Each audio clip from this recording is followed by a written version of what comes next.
जय हिंद साथियों। तो मैं आप सभी का रेलवे परिवार में बहुत बहुत स्वागत करता हूं।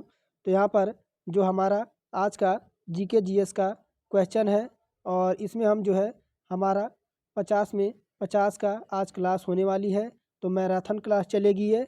आपको जो है इसमें हर तरह के क्वेश्चन देखने को मिलेंगे, चाहे साइंस हो, चाहे आपका करेंट हो, चाहे वो आपका जीके हो। तो चलिए शुरू करते हैं और अंत तक बने रहिए। और यहाँ पर पहला ही प्रश्न है, कह रहा निम्नलिखित में से कौन सी 14वें दलाई लामा की आत्मकथा है। तो कह रहा है the words freedom in exile, the test of my life, और डी है आपका ड्रीम्स फ्रॉम माई फादर। तो कह रहा है निम्नलिखित में से कौन सी 14वें दलाई लामा की आत्मकथा है। तो यहाँ पर अगर बात करें जो हमारा साथियों करेक्ट आंसर हो जाएगा, तो ये हो जाएगा हमारा, देखिए, फ्रीडम इन एक्साइल। कौन सा? तो ऑप्शन नंबर हमारा बी ऑप्शन हो जाएगा, फ्रीडम इन एक्साइल। यह क्या है? यह 14वीं दलाई लामा की आत्मकथा है। तो ऑप्शन नंबर बी विकल्प हम जो है इसमें करेक्ट कर देंगे। आगे देखिए दूसरा नंबर है, कह रहा है कि कर्नाटक में चिकमंगलूर डैश की खेती के लिए प्रसिद्ध है। तो कर्नाटक का जो आपका चिकमंगलुरु जो क्षेत्र है वह किसके लिए प्रसिद्ध है? कह रहा लीची के लिए, जूट के लिए, केसर के लिए और कॉफ़ी के लिए। यहाँ पर देखिए साथियों, हमारा जो क्वेश्चन हो जाएगा कि कर्नाटक में जो आपका चिकमंगलूर है यह कॉफ़ी खेती के लिए, किसके लिए? कॉफ़ी की खेती के लिए यह आपका प्रसिद्ध है। तो ऑप्शन नंबर हम इसमें डी विकल्प करेक्ट कर देंगे। और तीसरा नंबर यहीं पर हमारा है, कह रहा है देखिए, बैडमिंटन में एक अंतर्राष्ट्रीय महिला टीम चैंपियनशिप उबेर कप का पहला संस्करण किस वर्ष आयोजित किया गया था। ऑप्शन में देखिए है 1963 से 1964 और 1956 से 1957, 1966 से 1967 और डी ऑप्शन है 1960 से 1961। बैडमिंटन में एक अंतर्राष्ट्रीय महिला टीम चैंपियनशिप उबेर कप का पहला संस्करण किस वर्ष आयोजित किया गया था। तो यहाँ पर जो हमारा उत्तर होने वाला है वह ऑप्शन नंबर यहाँ पर देखिए बी ऑप्शन हो जाएगा। यह 1956 से 1957 का यह जो आपका पहला संस्करण जो है इस वर्ष आपका आयोजित किया गया था। तो यहाँ पर हमारा जो है correct answer option number B विकल्प हो जाएगा। और यहाँ पर हमारा चौथा नंबर प्रश्न है और कह रहा है कि आपका 1991 की औद्योगिक नीति की महत्वपूर्ण विशेषता निम्नलिखित में से कौन सी नहीं है। यानी 1991 की औद्योगिक नीति की महत्वपूर्ण विशेषता निम्नलिखित में से कौन सी नहीं है। कह रहा है ऑप्शन नंबर ए सार्वजनिक क्षेत्र की नीति, ऑप्शन नंबर बी औद्योगिक लाइसेंसिंग नीति, ऑप्शन नंबर सी विदेशी प्रौद्योगिकी समझौते, ऑप्शन नंबर डी है कोई विदेश व्यापार नीति नहीं। यहाँ पर हमारा जो साथियों चौथे नंबर में क्वेश्चन होने वाला है करेक्ट आंसर, तो वो हो जाएगा हमारा, तो चौथे का ऑप्शन नंबर डी हो जाएगा, कोई विदेश व्यापार नीति नहीं होगी। क्या हो जाएगा? तो हमारी देखिए 1991 की जो औद्योगिक नीति थी इसका महत्वपूर्ण विशेषता यही था कि कोई विदेशी व्यापार नीति इसमें जो है शामिल नहीं थी। तो ऑप्शन नंबर डी विकल्प हमारा चौथे का करेक्ट हो जाएगा। आगे देखिए, कह रहा है नमक टेबल सॉल्ट का रासायनिक नाम क्या है। कह रहा है सोडियम क्लोराइड, पोटेशियम क्लोराइड, सी है पोटेशियम ब्रोमाइड और ऑप्शन नंबर डी है सोडियम ब्रोमाइड। तो नमक टेबल सॉल्ट का रासायनिक नाम क्या है? यानी नमक का आपका सूत्र होता है NaCl, सोडियम क्लोराइड। अब यहाँ पर अगर बात करें पाँचवें का, तो देखिए पाँचवें का ऑप्शन नंबर हमारा हो जाएगा सोडियम क्लोराइड। क्या हो जाएगा? सोडियम क्लोराइड हो जाएगा। अब इसका जो आपका आणविक सूत्र होता है वह आपका NaCl होता है। तो यहाँ पर हम जो है ऑप्शन नंबर ए विकल्प जो है इसमें राइट कर देंगे। और साथियों छठवां नंबर प्रश्न है हमारा कि निम्नलिखित में से कौन सा बलन प्रतिकलन, कह रहा है देखिए यहाँ पर कह रहा है कि निम्नलिखित में से कौन से बलन प्रतिवलन यानी ओवर टर्न्ड फोल्ड्स के चरम प्रकार है जिसमें अक्षीय बल लगभग क्षैतिज अभिवृत्ति यानी हॉरिजॉन्टल एटीट्यूड प्राप्त कर लेता है। कह रहा है नॉर्मल बलन, असममित बलन, संयत बलन और आपका चौकोर बलन। तो यहाँ पे कह रहा है 6 नंबर, निम्नलिखित में से कौन से बलन प्रतिबलन के चरम प्रकार हैं जिसमें अक्षीय बल लगभग क्षैतिज अभिवृत्ति पर प्राप्त कर लेता है। तो यहाँ पर जो हमारा 6 में आंसर होने वाला है वो आपका हो जाएगा ऑप्शन नंबर सी, संयत बलन हो जाएगा। क्या हो जाएगा? ये आपका जो अक्षीय बल आपका लगभग क्षैतिज अभिवृत्ति प्राप्त कर लेता है। तो कौन सा? तो संयत बलन। ऑप्शन नंबर सी इसमें हमारा 6 में करेक्ट हो जाएगा। आगे देखिए 7वां नंबर है और कह रहा है यहाँ पर कि गुप्त साम्राज्य, 1 मिनट, थोड़ा सा क्वेश्चन बड़ा है, पहले क्वेश्चन ही देख लेते हैं। देखिए क्या कह रहा है? कह रहा है कि गुप्त के सम्राट समुद्रगुप्त के बारे में निम्नलिखित में से कौन सा कथन हमारा सही नहीं है। यानी गुप्त वंश के सम्राट जो समुद्रगुप्त थे उनके बारे में कौन सा कथन सही नहीं है। तो यहाँ पर 7वें में देखिए, 7वें में कह रहा है वह चंद्रगुप्त प्रथम के उत्तराधिकारी थे। तो ये तो हमारा सही है। कह रहा उनके दरबारी कवि भीमसेन ने उनके लिए प्रशंसा प्रस्ती की रचना की जिसे ग्वालियर प्रस्ती के नाम से जाना जाता था। तो ये भी हमारा सही है, लेकिन हमसे पूछ रहा है कौन सा सही नहीं है। तो यहाँ पर देखिए फिर 1 मिनट, ऑप्शन आपका नीचे है। तो अभी देखिए अभी इसमें कौन सा कह रहा है कि उनके सोने के सिक्के पर उन्हें बीड़ा बजाते हुए चित्रित किया गया था जो संगीत के प्रति उनको जुनून के दर्शाता है। और चौथा है उन्होंने महाराजी धीराज की उपाधि धारण की थी। तो यहाँ पर अगर बात करें तो हमारा देखिए ABCD यानी आपको 4 विकल्प यहाँ पर दे रखा है। अब 7वें में जो हमारा उत्तर होने वाला है 7वें में, तो 7वें में हमारा देखिए कौन सा उत्तर हो जाएगा। तो 7वें में हमारा सी क्या हो जाएगा? Option number C. यानी देखिए ऑप्शन नंबर सी क्या कह रहा है? यहाँ पर दूसरा वाला इसमें हमारा सही नहीं होगा। कौन सा? तो दूसरा कि उनके दरबारी कवि भीमसेन ने उनके लिए प्रशंसा प्रस्ती की रचना की जिसे ग्वालियर प्रस्ती के नाम से जाना जाता था। यही हमारा जो ऑप्शन है यह कथन नहीं सही होगा। तो देखिए समुद्रगुप्त के दरबारी कवि हरिसेन था। यह क्या हो जाएगा? देखिए मैं इसका जो है डिटेल्स में आपको बता रहा हूँ। समुद्रगुप्त का जो दरबारी था ना वह आपका हरिसेन था। अब हरिसेन इसने क्या किया? तो इसने प्रशंसा प्रस्ती लेख की रचना की। उसे इलाहाबादी प्रस्ती लेख या प्रयाग प्रस्ती लेख के नाम से जाना जाता था। तो यहाँ पर भीमसेन कह रहा था, ये हमारा जो है रॉन्ग हो जाएगा और यही हमारा जो है कथन हमारा जो है नहीं होगा।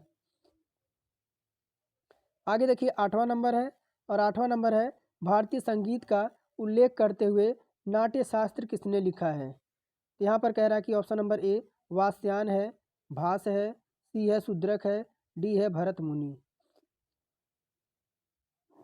तो देखिए भरत मुनि कौन है? तो भरत मुनि जो है रस सूत्र के जनक माने जाते हैं। किसके? तो जो भरत मुनि है वह रस सूत्र के जनक माने जाते हैं। अब यहाँ पर 8वें में जो हमारा उत्तर होने वाला है वह हमारा भरत मुनि ही हो जाएगा। कौन सा? यहाँ पर ऑप्शन नंबर हमारा डी हो जाएगा, भरत मुनि। इन्हें रस सूत्र का जनक माना जाता है और भारतीय संगीत का उल्लेख करते हुए नाट्य शास्त्र भरत मुनि ने ही लिखा है। ऑप्शन नंबर हमारा डी जो है करेक्ट हो जाएगा। और मैं आपको कुछ फैक्ट बताऊं तो पहिए का जो आविष्कार हुआ था, देखिए पहिए का जो आविष्कार हुआ था वह कब हुआ था? तो 9 पाषाण काल में। कब? तो पहिए का जो आविष्कार हुआ था वह 9 पाषाण काल में हुआ था। और मनुष्य ने सर्वप्रथम तांबा जो होता है उसी धातु का प्रयोग किया था। किसने? तो मनुष्य द्वारा सर्वप्रथम प्रयोग की जाने वाली धातु कौन सी थी? तो जो धातु थी वह तांबा थी। कौन सी? तांबा थी। और तांबा जो है मनुष्य द्वारा यूज किया हुआ पहली आपकी धातु थी। और कृषि का जो आविष्कार हुआ था, कृषि का आविष्कार जो हुआ था वह भी आपका 9 पाषाण काल में हुआ था। किसमें? तो कृषि का जो भी आविष्कार हुआ था वह 9 पाषाण काल में ही आपका हुआ था। तो इतना आपको फैक्ट याद रखना है। आगे देखिए 8वां नंबर 9वां नंबर है भारत में पहला अंतर्राष्ट्रीय योग दिवस कब मनाया गया था। तो यहाँ पर ऑप्शन नंबर ए है 21 जून 2015, बी है 21 जून 2014, सी है 21 जून 2016 और 21 जून 2013 को। तो भारत में पहला अंतर्राष्ट्रीय योग दिवस कब मनाया गया था? तो यहाँ पर 9वें में जो हमारा ऑप्शन होने वाला है वह आपका हो जाएगा 21 जून 2015 को। भारत का पहला अंतर्राष्ट्रीय योग दिवस 21 जून 2015 को आपका यह मनाया गया था। अब बात करें तो देखिए मैं आपको कुछ और बताता हूँ। तो देखिए यहाँ 5 अप्रैल को क्या मनाया जाता है? क्या? तो 5 अप्रैल को क्या मनाया जाता है? तो राष्ट्रीय क्या मनाया जाता है? तो राष्ट्रीय आपका समुद्र दिवस। क्या? तो राष्ट्रीय समुद्री दिवस जो आपका जो है 5 अप्रैल को मनाया जाता है। और 5 जून को क्या मनाया जाता है? तो 5 जून को यहाँ पर आपका विश्व पर्यावरण दिवस मनाया जाता है। क्या? 5 जून को आपको विश्व पर्यावरण दिवस मनाया जाता है। और 8 जून को क्या मनाया जाता है? तो 8 जून को आपका विश्व महासागर दिवस मनाया जाता है। क्या मनाया जाता है? तो विश्व महासागर दिवस 8 जून को मनाया जाता है। और 14 जून को क्या मनाया जाता है? 14 जून को, तो 14 जून को आपको विश्व रक्तदान दिवस मनाया जाता है। क्या? तो आपका रक्तदान दिवस जो है आपका 14 जून को मनाया जाता है। बाकी और बताता हूँ मैं। 21 जून को क्या मनाया जाता है? 21 जून को कौन नहीं जानता कि आपका विश्व संगीत दिवस मनाया जाता है। क्या? तो आपका विश्व संगीत दिवस आपका जो है 21 जून को मनाते हैं। और 27 जून को क्या मनाते हैं? 27 जून को, तो 27 जून को आपको विश्व मधुमेह दिवस क्या मनाया जाता है? विश्व मधुमेह दिवस यानी डायबिटीज डे आपका मनाया जाता है। और यहीं पर 12 अगस्त को क्या मनाया जाता है? 12 अगस्त को आपका मनाया जाता है अंतर्राष्ट्रीय युवा दिवस। और 29 अगस्त को राष्ट्रीय खेल दिवस। आगे देखिए 10वां नंबर है ऑटोमोबाइल में डैश डैश का उपयोग विभिन्न टॉर्क और गति प्राप्त करने के लिए किया जाता है। कह रहा स्टीयरिंग के लिए, विभेदक के लिए, क्लच के लिए और गियर बॉक्स के लिए। तो यहाँ पर देखिए ऑटोमोबाइल में डैश डैश का जो उपयोग होता है वह विभिन्न टॉर्क और गति प्राप्त करने के लिए किया जाता है। तो क्या है यहाँ पर? तो 10वें में जो हमारा उत्तर होने वाला है तो आपका गियर बॉक्स हो जाएगा। क्या हो जाएगा? यहाँ पर ऑटोमोबाइल में गियर बॉक्स का उपयोग विभिन्न टॉर्क और गति प्राप्त करने के लिए जो है किया जाता है। तो विकल्प नंबर हम यहाँ पे डी ऑप्शन जो है 10वें का करेक्ट कर देंगे। आगे है देखिए एक कह रहा एक आईसी इंजन में आपका चूषण चरण के दौरान डैश डैश के माध्यम से नया आवेश इंजन सिलेंडर में प्रवेश करता है। यहाँ पर कह रहा है sleeve valve, exhaust valve, rotary valve और आपका इनलेट वाल्व। यहाँ पर अगर 11 नंबर की बात करें तो देखिए 11 में साथियों जो हमारा उत्तर होने वाला है वह ऑप्शन नंबर डी होने वाला है कि एक आईसी इंजन में चूषण चरण के दौरान डैश आपका इनलेट वाल्व के माध्यम से नया आवेश इंजन सिलेंडर में जो है प्रवेश करता है। तो इस वजह से हमारा जो उत्तर हो जाएगा विकल्प नंबर डी ऑप्शन हो जाएगा यहाँ पर। अब देखिए आपको ये निशान दे रखा है, ये संकेत जो है क्या इंगित करता है? ये संकेत ये आपका देखिए दे रखा है, यह संकेत क्या इंगित करता है? कह रहा है बाएं दाएं मुड़ना अनिवार्य है, आगे चलना अनिवार्य है, बाईं ओर रखना अनिवार्य है, या आगे चलना या बाएं दाएं मुड़ना अनिवार्य है। तो इस जो है संकेत का क्या इंगित करता है? तो देखिए यह संगीत आपको क्या इंगित करता है? तो मैं ये आपके लिए रखता हूँ होमवर्क। आपको कमेंट में बताना है कि आपका ए होगा, बी होगा या सी होगा या डी होगा, या आपको या तो आप इसे डिटेल्स में लिख कर भी भेज सकते हैं। तो मैं वेट करूँगा आपके कमेंट का। तो चलिए आगे देखते हैं 13 नंबर। और 13 नंबर यहाँ पर है, स्क्रीनशॉट आप एक बार ले लीजिए, एक बार आप स्क्रीनशॉट इसका ले लीजिए। एक मिनट देखिए, अब स्क्रीनशॉट आप एक बार ले लीजिए और यह संकेत क्या इंगित करता है आप मुझे कमेंट में बताइएगा। और देखिए यहाँ पे 13 नंबर है, निम्नलिखित में से कौन सा एक वाहन के इलेक्ट्रिक सिस्टम के स्टार्टिंग सिस्टम का हिस्सा है? कह रहा हेडलाइट है, आपका बोग लैंप है, बैटरी है और ईंधन गॉज है। ध्यान से देखिए क्या कह रहा है 13 नंबर में, निम्नलिखित में से कौन सा एक वाहन के इलेक्ट्रिक सिस्टम के स्टार्टिंग सिस्टम का जो है एक हिस्सा है। तो यहाँ पर जो एक साथियों हमारा उत्तर होने वाला है वह हो जाएगा बैटरी। 13 नंबर में बैटरी जो होता है वह आपका वह वाहन के इलेक्ट्रिक सिस्टम के स्टार्टिंग सिस्टम का एक हिस्सा होता है। बिना बैटरी के जो है गाड़ी स्टार्ट नहीं होगी। इस वजह से यह जो वाहन का क्या होता है तो स्टार्टिंग होने का यह एक सिस्टम होता है। ऑप्शन नंबर सी विकल्प हमारा जो है 13 का करेक्ट हो जाएगा। आगे देखिए यहाँ 14 नंबर है, हम वाहन से होने वाले वायु प्रदूषण को कैसे कम कर सकते हैं? ऑप्शन पहला है नियमित रूप से वाहन को रख रखाव से। ऑप्शन नंबर दूसरा है पुराने वाहन को बदलने से। और ऑप्शन नंबर तीसरा है कार पूलिंग से। तो हम वाहन से होने वाले प्रदूषण को कैसे कम कर सकते हैं? तो चार ही ऑप्शन तो आपके पास चार ही है। अब इसमें आपका जो है उत्तर कौन सा हो जाएगा? तो इसमें हमारा देखिए, इसमें हमारा यानी नियमित रूप से वाहन का रख रखाव रखेंगे तो प्रदूषण आपका जो है आपका कम कर सकते हैं। और पुराने वाहन को बदल देंगे जो ज़्यादा धुआं देते हैं, तो यह इससे भी क्या है प्रदूषण आपका कम होगा। और कार पूलिंग करके भी जो है हम प्रदूषण को कम कर सकते हैं। तो ये पहला दूसरा तीसरा यानी हमारा ऑप्शन नंबर ए विकल्प इसमें हमारा जो है बिल्कुल राइट हो जाएगा। तो हम आगे बढ़ते हैं 15 नंबर। यहाँ पर कह रहा है वायु प्रदूषक मनुष्यों और पशुओं के डैश डैश पर हानिकारक प्रभाव डालता है। तो कह रहा है जो वायु प्रदूषण है वह मनुष्यों और पशुओं के कौन से अंग पर यहाँ पर जो है आपका जो प्रभाव डालता है? तो कह रहा है उनके पाचन तंत्र पर, और आपका अध्यावरणी तंत्र पर, तंत्रिका तंत्र पर, और आपका श्वसन तंत्र पर।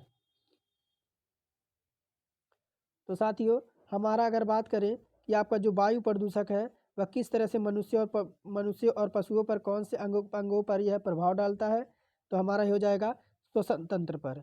धुआं हो गया, चाहे प्रदूषण हो गया, ये आपके सांस से संबंधित आपकी बीमारी होती है और ये आपके श्वसन तंत्र को जो है प्रभाव जो है डालता है। धुआं हो गया आपका, चाहे गैस हो गया, ये सब क्या है तो श्वसन तंत्र से रिलेटेड ये सब आपके आते हैं। और देखिए 16 नंबर है, और निम्नलिखित में से किसे कार में पैर द्वारा नियंत्रित किया जाता है? तो कार में पैरों द्वारा हम क्या नियंत्रित करते हैं? ऑप्शन नंबर ए है स्टीयरिंग, ऑप्शन नंबर बी है वाइपर, ऑप्शन नंबर सी है हेडलाइट, और ऑप्शन नंबर डी है क्लच। तो पैरों द्वारा क्या जो है हम नियंत्रित करते हैं यानी कंट्रोल करते हैं? तो साथियों, यहाँ पे हो जाता है हमारा ऑप्शन नंबर डी, क्लच जो होता है वह कार में जो है पैरों द्वारा जो है नियंत्रित किया जाता है।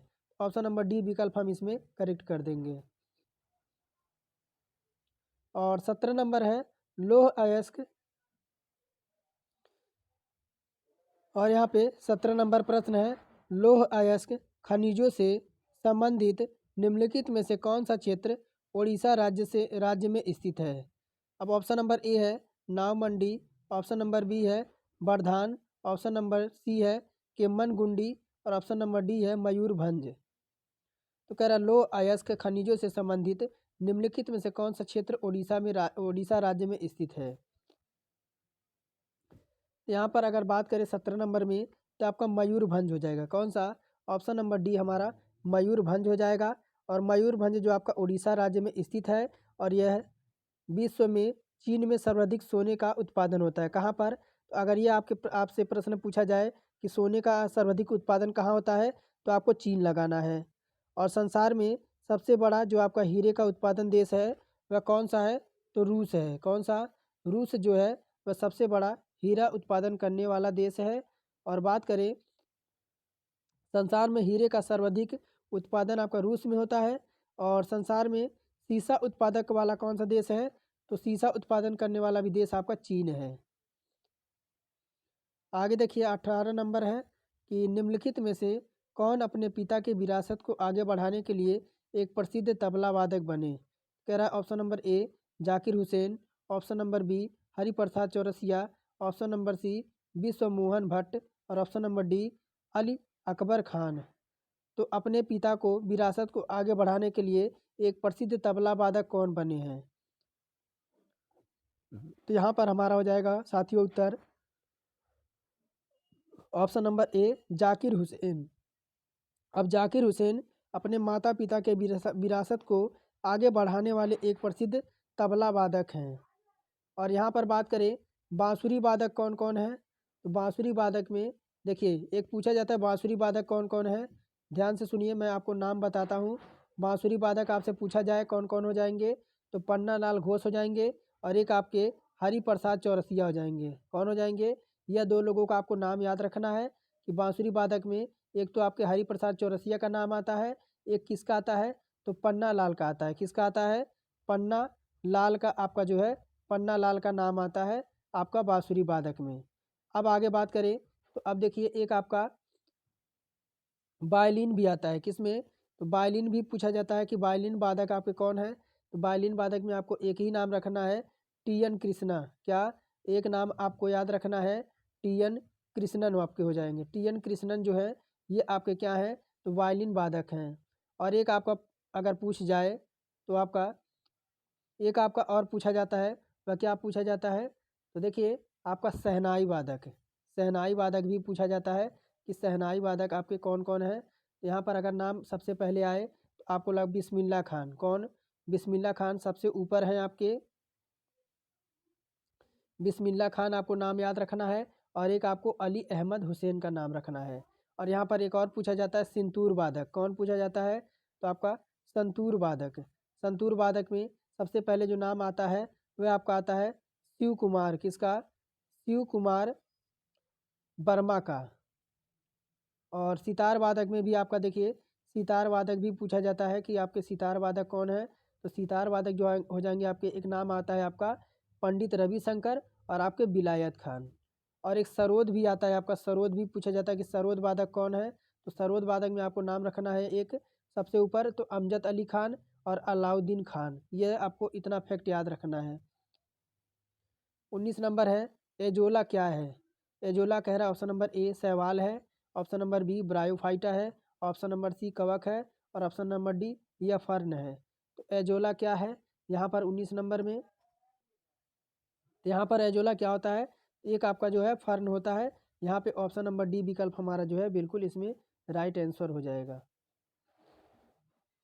आगे देखिए कह रहा है कि 2021 में पारित प्रमुख बंदरगाह प्राधिकरण विधेयक के संदर्भ में टैंप का पूर्ण रूप क्या है?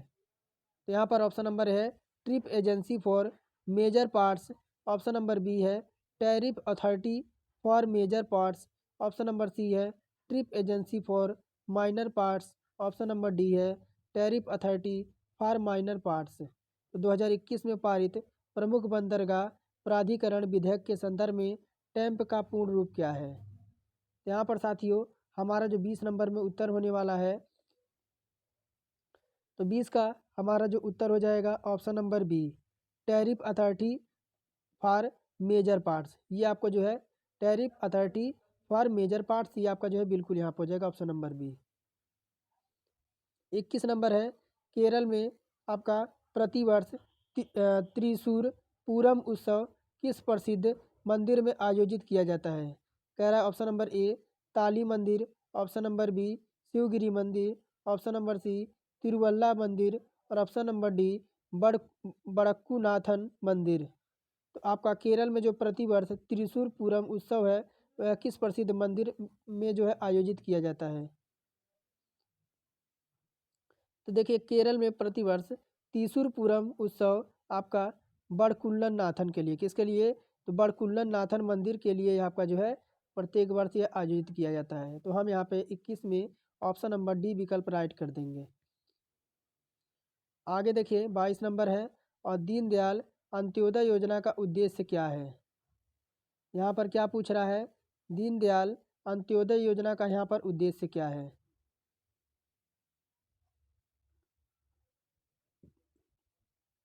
तो यहाँ पर देखिए कह रहा निःशुल्क खाद्यान्न उपलब्ध कराकर गरीबों की मदद करना और ऑप्शन नंबर बी है निःशुल्क आवास देकर गरीबों की मदद करना, ऑप्शन नंबर डी है सी है निःशुल्क भोजन उपलब्ध कराकर गरीबों की मदद करना और ऑप्शन नंबर डी है कौशल प्रशिक्षण प्रदान कर गरीबों को मदद करना। तो यहाँ पर दीनदयाल अंत्योदय योजना का उद्देश्य क्या है? तो यहाँ पर दीनदयाल अंत्योदय योजना का उद्देश्य जो है वह कौशल विकास करना है। क्या है? यहाँ पर आपका कौशल विकास करना है और अन्य उपायों के माध्यम से आजीविका और अवसरों पर वृद्धि कर शहरी और ग्रामीण गरीबी को समाप्त करना है। तो यहाँ पर बिल्कुल राइट हमारा डी ऑप्शन हो जाएगा। और यहाँ पर आपका 23 नंबर है निम्नलिखित में से किसे बारमोडोस के पहले, क्या कह रहा है? निम्नलिखित में से किसे बार बार बारबाडोस के पहले राष्ट्रपति के रूप में चुना गया था जिन्होंने अक्टूबर 2021 में देश की विधानसभा और सीनेट के संयुक्त सत्र के दौरान 2/3 वोट के साथ ब्रिटेन की महारानी एलिजाबेथ की जगह ली थी? ऑप्शन है सेंट्रा मेसन और नजला बोडेन और जसिंडा आर्डर्न और एंजेला मार्केल। तो साथियों 23 में जो हमारा उत्तर होने वाला है वह हो जाएगा ऑप्शन नंबर ए सेंड्रा मेसन। कौन हो जाएंगी? Sandra mason. यह हमारा 23 में करेक्ट हो जाएगा। 24 नंबर है भारत में पूरी तरह से संगमरमर से निर्मित पहला मकबरा होसांग शाह का मकबरा यह कहाँ पर स्थित है? तो यहाँ पर ऑप्शन दे रखा ए दिल्ली, ऑप्शन नंबर बी आपका बुरहानपुर और ऑप्शन नंबर सी मांडू और ऑप्शन नंबर डी आगरा। तो भारत में पूरी तरह से संगमरमर से निर्मित पहला मकबरा होसांग शाह का मकबरा कहाँ स्थित है? तो यहाँ पर हमारा जो उत्तर होने वाला है 24 में, तो 24 में देखिए भारत में पूरी तरह से संगमरमर से निर्मित पहला मकबरा होसांग शाह का मकबरा मांडू में स्थित है। कहाँ पर? ऑप्शन नंबर सी यह मांडू में स्थित है। और शिवाजी के दरबार में मराठों को भाषा के रूप में प्रयोग किया जाता है। किसके लिए? तो शिवाजी के दरबार में मराठी को भाषा के रूप में जो है प्रयोग किया जाता था। और शिवाजी के गुरु आपके दादाजी कौन थे? कोटदेव जी थे। मराठा साम्राज्य के संस्थापक शिवाजी थे और शिवाजी के उत्तराधिकारी जो थे वह संभाजी महाराज थे। और साहू एवं ताराबाई के बीच 1707 में, कब? तो साहू और तारा के बीच 1707 ईस्वी में खेड़ का युद्ध हुआ था, जिसमें साहू जो था वह आपका जो है विजयी साबित हुआ था। और 25 नंबर है यहाँ पर कह रहा कि द्विपक्षीय सममिति खंडी भवन सिलोम और खुला परिसंचरण तंत्र डैश डैश की विशेषता है। तो ऑप्शन नंबर है कॉर्डेटा, प्रोटोजोआ और पेरीफेरा आर्थ्रोपोडा। तो द्विपक्षीय सममिति खंडी भवन सिलोम और खुला परिसंचरण तंत्र डैश डैश की विशेषता है। तो यहाँ पर 25 में हमारा जो आंसर होने वाला है ये आपका आर्थ्रोपोडा, ऑप्शन नंबर डी विकल्प हमारा इसमें जो है करेक्ट हो जाएगा। कह रहा है 26 नंबर में कि निम्नलिखित में से बंदरगाह और उसके राज्य के गलत युग्म का पहचान करना है।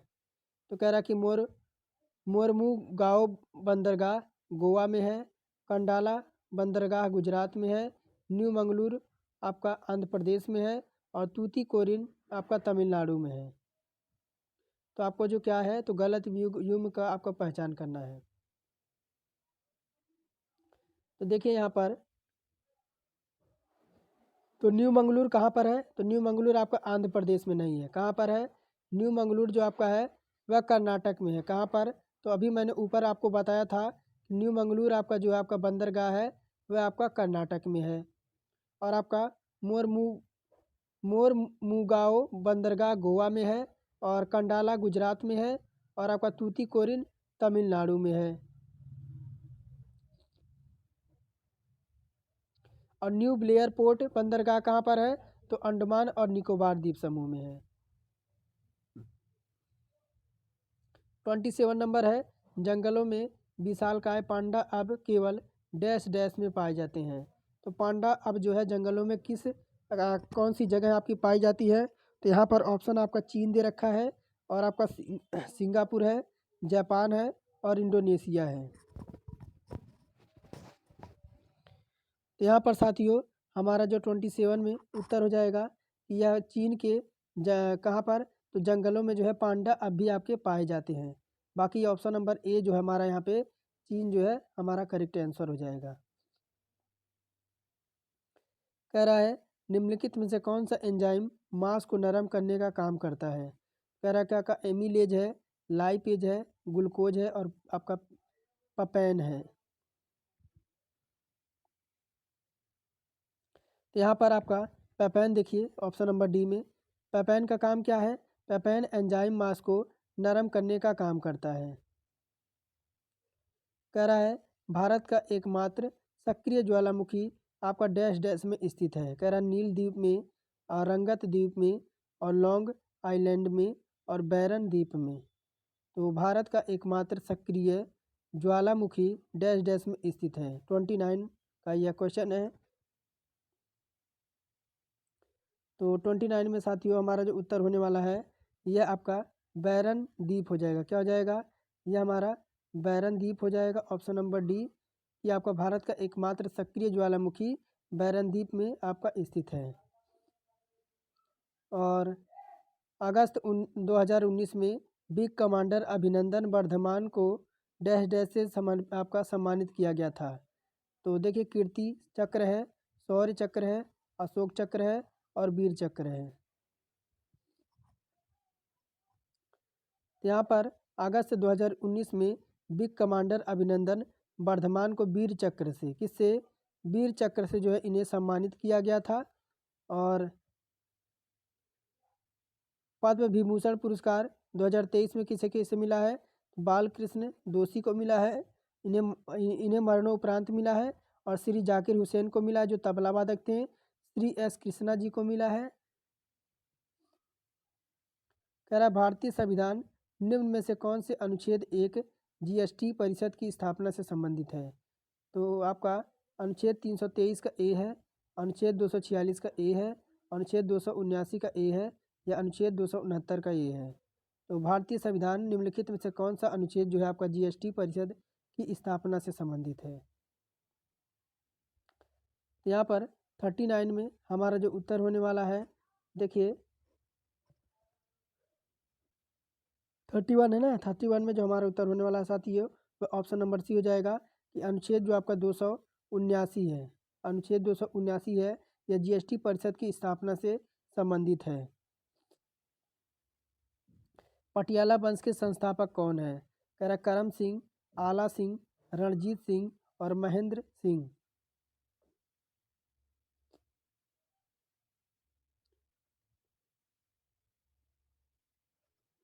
यहाँ पर 32 में हमारा जो उत्तर हो जाएगा, ये देखिए, ये हो जाएंगे आला सिंह। कौन हो जाएंगे? पटियाला वंश के संस्थापक यहाँ पर आला जी हो जाएंगे। हर्यक वंश के संस्थापक कौन हो जाएगा? हर्यक वंश के कुछ फैक्ट मैं ऐसे ही बता देता हूँ आपको। हर्यक वंश के संस्थापक बिंबिसार हो जाएगा। और शिशुनाग वंश के संस्थापक शिशुनाग हो जाएगा। मौर्य वंश के संस्थापक चंद्रगुप्त मौर्य हो जाएंगे। और यादव वंश के संस्थापक बिल्लम हो जाएगा। और एक आपको पूछा जाता है चौहान वंश, तो आपके वसुदेव हो जाएंगे। और सोलंकी वंश के मूलराज हो जाएंगे। और यहाँ पर स्वयंभूनाथ स्तूप कहाँ पर स्थित है? स्वयंभूनाथ स्तूप कहाँ पर स्थित है? तो देखिए, कोलंबो दे रखा है, काठमांडू है, लेह है और आपका गंगटोक है। तो यहाँ पर 33 में साथियों जो हमारा उत्तर होगा 33 में, तो हमारा यहाँ पर काठमांडू नेपाल में। कहाँ पर? स्वयंभूनाथ स्तूप आपको कहाँ पर है? तो काठमांडू में है। यहाँ पर ऑप्शन नंबर बी हो जाएगा।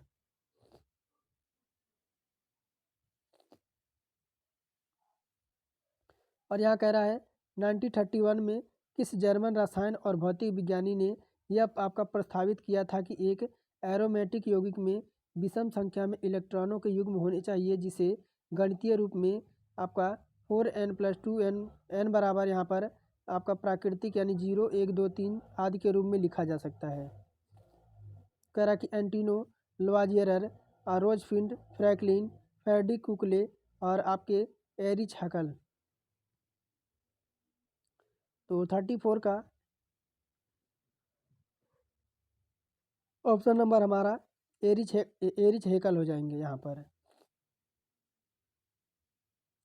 और देखिए आगे, यहाँ पर आगे कह रहा है कि आपका सीपी अल्बर्ट, क्या कह रहा है? सीपी अल्बर्ट निम्नलिखित में से किसके अधीन परिषद के विधि सदस्य थे? कह रहा Lord Linton, Lord Ripon, Lord Cornwallis और लॉर्ड कर्जन। तो 35 नंबर है। और 35 नंबर में जो हमारा उत्तर होने वाला है, तो 35 में उत्तर हो जाएगा ऑप्शन नंबर हमारा बी, लॉर्ड रिपन। कौन हो जाएंगे? लॉर्ड रिपन हो जाएंगे।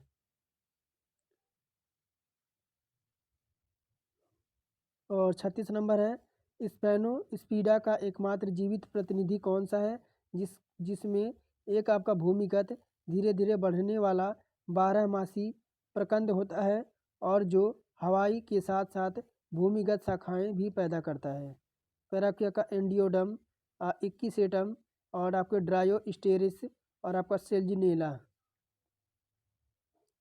तो 36 है, और 36 में हमारा जो उत्तर हो जाएगा ऑप्शन नंबर बी, 21 एटम हो जाएगा। क्या हो जाएगा? कह रहा है कि आपके स्पिनोस्पिरा एक ऐसा मात्र जीवित प्रतिनिधित्व कौन सा है जिसमें एक भूमिगत धीरे धीरे बढ़ने वाला और 12 मासी प्रकंद होता है, और जो हवाई के साथ साथ भूमिगत शाखाएं भी पैदा करता है। तो ऑप्शन नंबर 21 एटम हो जाएगा।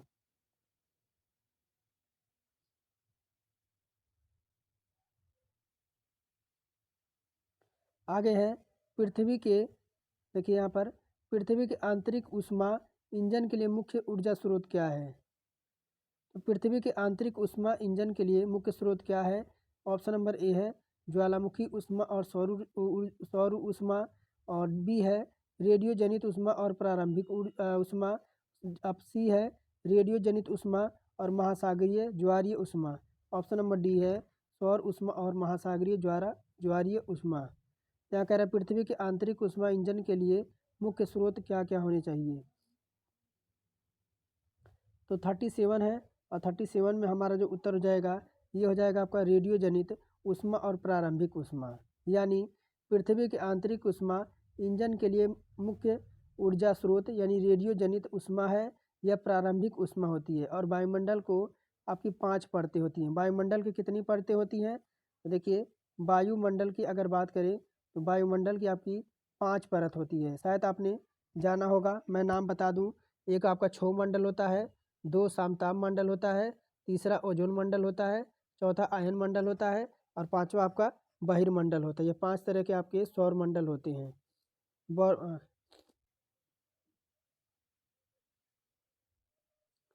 आगे देखिए,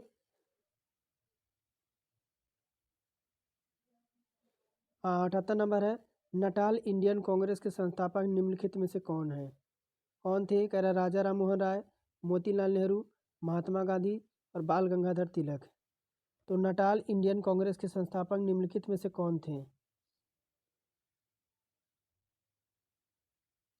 तो देखिए, महात्मा गांधी हो जाएंगे ऑप्शन नंबर सी। यानी अफ्रीका में नटाल इंडियन कांग्रेस के संस्थापक महात्मा गांधी जी थे, और फिनिक्स बस्ती को गांधी जी ने आपका डरबन जो कि अफ्रीका में शुरू किया था। और रविन्द्रनाथ टैगोर ने 1901 में, कब? यहाँ एक फैक्ट मैं आपको बता रहा हूँ, रविन्द्रनाथ टैगोर ने 1901 में शांति निकेतन की स्थापना की थी। किसकी? तो शांति निकेतन की इन्होंने जो है स्थापना की थी। कब? तो आपका 1901 में। कह रहा कि यह एक सार्वत्रिक ज्ञात तत्व है कि अमीर और कुंवारी आदमी हमेशा एक पत्नी की तलाश में रहता है, और यह डैश डैश नामक पुस्तक की प्रारंभिक पंक्ति है। यानी इसके कहने का मतलब है, यह एक आपका सार्वत्रिक ज्ञात हमें हुआ है कि अमीर और कुंवारा आदमी जो होता है वह एक पत्नी की तलाश में रहता है, और यह आपका डैश डैश नामक पुस्तक की आपकी प्रारंभिक पंक्ति है। तो किसकी? प्राइड ऑफ म्यूजिडियस की, एमा की, और परसुएसन की, या आपका सेंस एंड आपका सेंसिबिलिटी की। तो 39 में हमारा जो साथी उत्तर हो जाएगा ये आपका प्राइड एंड प्रिजुडिस हो जाएगा। क्या हो जाएगा? यह एक सार्वत्रिक तत्व ज्ञात होता है कि अमीर और कुंवारा आदमी हमेशा एक पत्नी की तलाश में रहता है। यह आपका क्या, यहाँ पर क्या भरा जाएगा? यह आपका प्राइड एंड प्रिजुडिस नामक पुस्तक की प्रारंभिक पंक्ति है। तो ऑप्शन नंबर हमारे यहाँ पे ए विकल्प 39 में बिल्कुल साथियों हमारा करेक्ट आंसर होगा।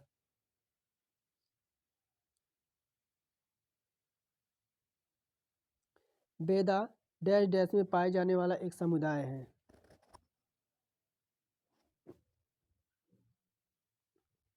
ऑप्शन है श्रीलंका का, नेपाल का, भूटान का और म्यांमार का। तो 40 में देखिए, 40 में हमारा उत्तर हो जाएगा कौन सा? तो 40 में आपका कहाँ का? तो श्रीलंका का। कहाँ का? तो बैदा जो आपका है वह श्रीलंका में पाए जाने वाला एक आपका विशेष समुदाय है। और डैश डैश को लॉरेंस स्पोर्टिंग मूवमेंट अवार्ड 2000-2020 के विजेता के रूप में चुना गया था। कह रहा युवराज सिंह, विराट कोहली, MS धोनी और सचिन तेंदुलकर। तो आपका देखिए 41 है। अब 41 में आपका हो जाएगा option number D, Sachin Tendulkar हो जाएंगे। कौन हो जाएंगे? सचिन तेंदुलकर हो जाएंगे। यहाँ पर 41 का आपका डी ऑप्शन।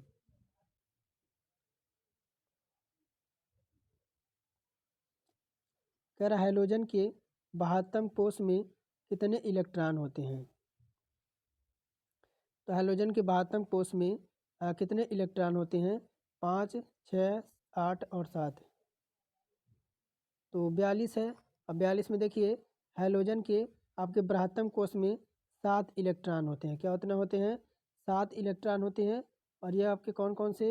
एक तो आपका Cl होता है यानी क्लोरीन होता है, एक आपका Br होता है यानी ब्रोमीन होता है, एक आपका क्या होता है? F होता है, और एक आपका क्या होता है? I होता है, और एक आपका क्या होता है? आपका At होता है। तो 1, 2, 3, 4, 5, एक कौन सा और हो जाएगा? एक आपका हेलोजन हो जाएगा ना, यहाँ पर हेलोजन कह रहा है। तो टोटल आपके 7 होते हैं यहाँ पे। कह रहा है निम्नलिखित में से कौन सा नृत्य महिलाओं द्वारा किया जाता है जो एक घेरे में खड़ी होती हैं और लयबद्ध ढंग से अपने हाथों से ताली बजाते हुए एक धुन पर नृत्य करती हैं? कह रहा है कि आपका काराकट्टम है, मलियाट्टम है, आपका कुम्मी है, और आपका कोलाट्टम है। तो 43 का ये आपका हो जाएगा कुम्मी। क्या हो जाएगा? ये आपका देखिए कौन सी महिलाएं जो हैं, कौन सी महिलाओं द्वारा जो है एक घर में खड़ी होती हैं और लयबद्ध ढंग से अपने हाथों से ताली बजाते हुए एक धुन पर जो है नृत्य करती हैं। तो ये आपका क्या हो जाएगा? तो कुम्मी हो जाएगा। ऑप्शन नंबर आपका 43 का सी ऑप्शन हमारा विल बी राइट आंसर। और यहाँ कह रहा है कि 44 नंबर में हिंदुस्तानी शास्त्रीय संगीत न केवल प्राचीन हिंदू संगीत परंपरा है और वैदिक दर्शन से है, बल्कि यह डैश डैश तत्वों से भी आपका प्रभावित है। तो अरबी से, मुगल से, फारसी से, और आपका पुर्तगाली से। तो 44 का ऑप्शन हमारा देखिए हमारा हो जाएगा ऑप्शन नंबर सी, फारसी हो जाएगा। क्या हो जाएगा? ये आपका फारसी हो जाएगा। और आपका देखिए 45 नंबर है। कह रहा है 1911 में डैश डैश द्वारा स्वर्ण पणिका यानी सोने की पन्नी द्वारा अल्फा कणों के प्रकीर्ण के प्रयोग के परिणाम से परमाणु की नाभिकीय मॉडल की स्थापना की गई थी। इसके द्वारा आइंस्टीन के द्वारा नील्स बोर है, अर्नेस्ट रदरफोर्ड है, और जे थॉमसन है।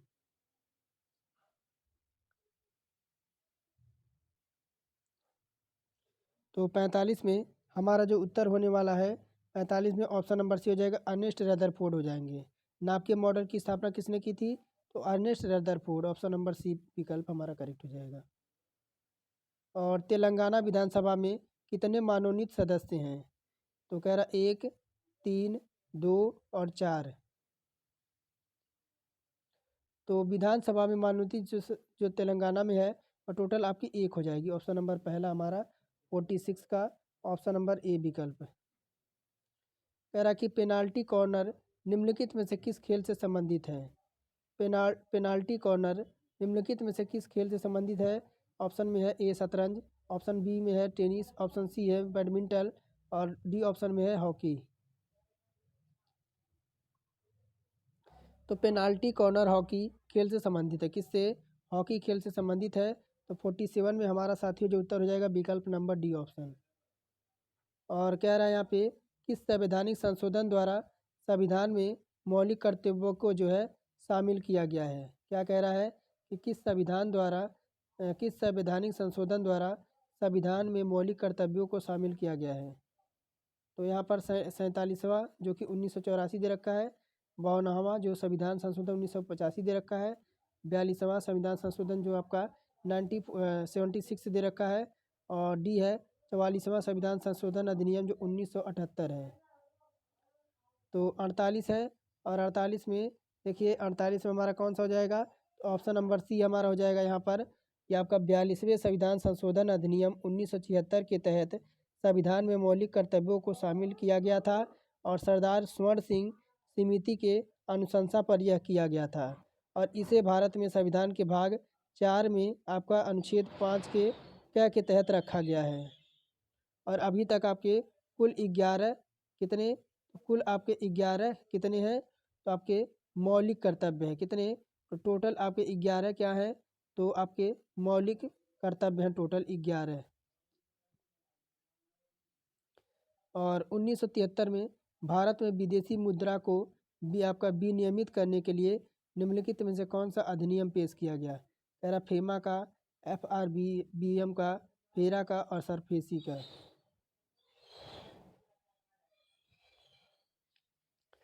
तो 46 में हमारा जो 49 है ना, 49 में देखिए फेरा, फेरा क्या है, फॉरेन एक्सचेंज रेगुलेशन, क्या हो जाएगा,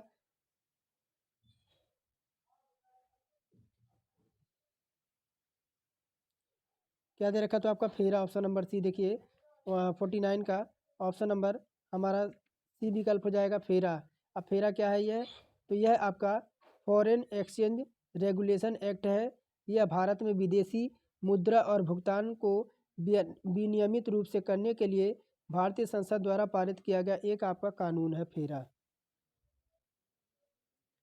और लास्ट प्रश्न होगा और फिर हम क्लास समाप्त करेंगे। और कह रहा है निम्नलिखित में से कौन द बुद्ध एंड हिज धम्मा पुस्तक के लेखक हैं, जो 1957 में लेखक की मृत्यु के बाद प्रकाशित किया गया था।